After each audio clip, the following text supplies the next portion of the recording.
Hello everyone, this is Vanya, and welcome to the very first episode of Drawing with the Father, where we ramble about scripture and occasionally make good art. I started this series mostly because I wanted a place where I could talk about what I'm learning in the Bible and sort of track my own walk in the faith, so to speak, while also simultaneously sharing scripture with you guys through my own personal medium of worship to God, which is art.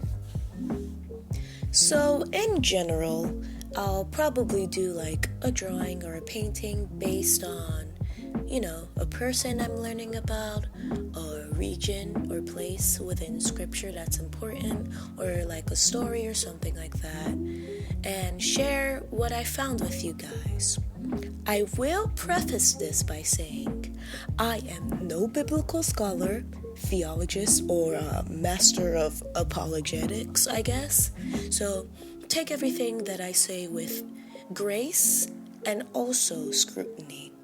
I'll always try to make sure I put any verses or resources I make use of in the description or within the video itself. This episode is more of a prologue episode where I'm just, testing the waters, figuring stuff out. But most of the episodes are going to end up following a particular theme, likely based on what I'm learning about in my own personal Bible study. At first, I wasn't really sure what I wanted to speak about in this episode, so I decided to, play it safe and talk about someone who I like a lot in scripture, who, unfortunately, for reasons that I'm sure is obvious to you guys who know him, doesn't show up in very many chapters. He only really shows up in 2, actually. And I'm sure you can tell from the screen that I'm talking about good old Saint Stephen from Acts of the Apostles. For those of you who don't really know who he is, Stephen was actually the first martyr that we see in Acts of the Apostles, and his death ends up kicking off a lot of the main events that end up happening. Like, for example, a lot of the Jews end up having to leave Jerusalem. This is the first time that we end up meeting Paul, funnily enough. So his death is almost like a turning point in the entire narrative of Acts of the Apostles. I would highly recommend reading it, because I'm not really planning on speaking about his execution by the high priests. I want to speak more on what leads up to this moment, because I feel like it's really important that we speak about not just the courage and bold faith he showed during his death, but the courage and bold faith he showed right before it. What actually led up to him being executed. So let me give you the basic rundown. So Stephen was what we would call a Hellenistic Jew, which was a Jew who spoke Greek and was practicing Greek customs. He wasn't a Hebraic Jew. And he was one of the 7 men appointed by the 12 apostles to look after things, essentially, for the Hellenistic Jews. Because, the apostles were busy guys. They didn't really have the time to, do their ministries, plant their churches, and also, look after everyone's widows and stuff. So, delegation. So they told the people to get about 7 men who they thought were top-tier men of Christ, knew what they were doing, wise, kind, and they would look after things in the ways that the apostles really couldn't. And Stephen was one of these 7 men. And the scriptures speak about him being all around pretty awesome. He was wise, performed miracles and wonders, did the whole shebang. But obviously,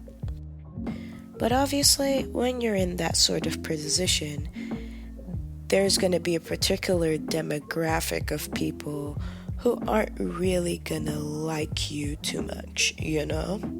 And these people did, the only reasonable thing one should do in this situation and lie and say they saw Stephen blaspheming God and the law of Moses. And as we all know, this is a one-way ticket to standing before the Sanhedrin. Because if there's one thing the Sanhedrin will never let slide, that's quote-unquote blaspheming God and the law of Moses. As we all know, they could never do that. So yeah, Stephen's opposition stands before the Sanhedrin and they're like, oh, whoa, Stephen said all this stuff against the law and against the temple. And he said Jesus was going to destroy the temple and change all our laws and stuff. And it's so crazy. Isn't he terrible? So then the high priest turns to Stephen and he's like, is this all true? Did you say all this stuff? And you would think Stephen would be like, no, I didn't say all these things actually. But no, he doesn't do that. Instead, he gives the Sanhedrin a history lesson, one they were likely extremely familiar with at that. So he gives them essentially like Israelite history spark notes, and he's starting from like Abraham, goes into Isaac, then Jacob and Joseph, and I imagine like the Sanhedrin would be listening to this being like, okay, this kid knows his stuff, he's quite learned and all that.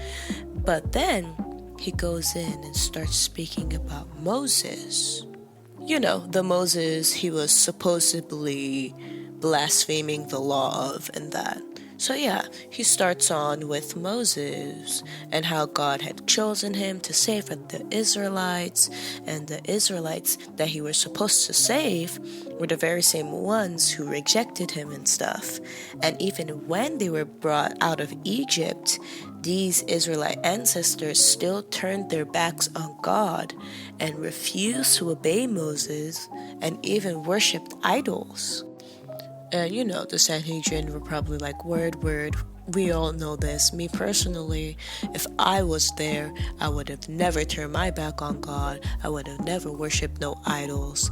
But then, boom, Stephen flips the entire narrative on them, like Ace Attorney style. And he's like, you call me a blasphemer, but y'all are the ones blaspheming God and the Torah, because the very same way your ancestors turned their backs on God, you did the very same thing by denying Jesus and nailing him to the cross. And honestly, the build up to that was absolutely insane. Like, if I was in the Sanhedrin, I would be shook, because there's no way this guy gave me the entire history of my people just to tell me that. You can never live that down now. I highly recommend you just go in and read chapter 6 and 7 of Acts of the Apostles, because that was a 100 level IQ play from Stephen over there. And it just sort of shows how much, not just wisdom, Stephen was blessed with, but boldness to be able to stand in front of the Sanhedrin and the high priest and lay down the cold hard truth like that and give him an entire speech. Because keep in mind, these are the pinnacle of the law. These guys are the people who are supposed to know everything about the Torah. They're supposed to be essentially the right hand men of God, and he schools them like that. I'm sure you can imagine why they went as far as to stone him now, after hearing what he did. But yeah, I'm done rambling about him now. Go read Acts of the Apostles. The entire book, actually. It's a great time. And this is about the time in the video where I stop ignoring the drawing that I'm doing in the background and actually tell you a bit of what my thought process was. So I wanted the image to really capture the boldness and determination on his face and in his expression. I wanted him to look like he's actually like giving the Sanhedrin a piece of his mind, you know? But I also wanted there to be a sort of contrast of that with that sort of like softness and humility that he shows when he's eventually martyred, you know? So I went for a more like watercolor sort of look, very soft colors. And because this is more of a prologue episode, I'm not really worrying about like figuring out how I'm gonna theme everything with the rest of the episodes, so I can really just do this in my style and have a lot of fun with it, do a lot of like intricate working in the background and stuff like that. I had some roses and pomegranates in the background because those are fruits and flowers that are primarily used to represent martyrs who have died in the faith and stuff like that. So yeah, this is a lot more of a low stakes drawing, just me sort of having fun with it, not really worrying about like doing too much lore, I guess, to add like a bunch of intricate things from the backstory in there. But yeah, just me having a fun time with it. All that to say, I'll let the rest of this drawing play out. Thank you guys so much for watching, and I hope you have an amazing day.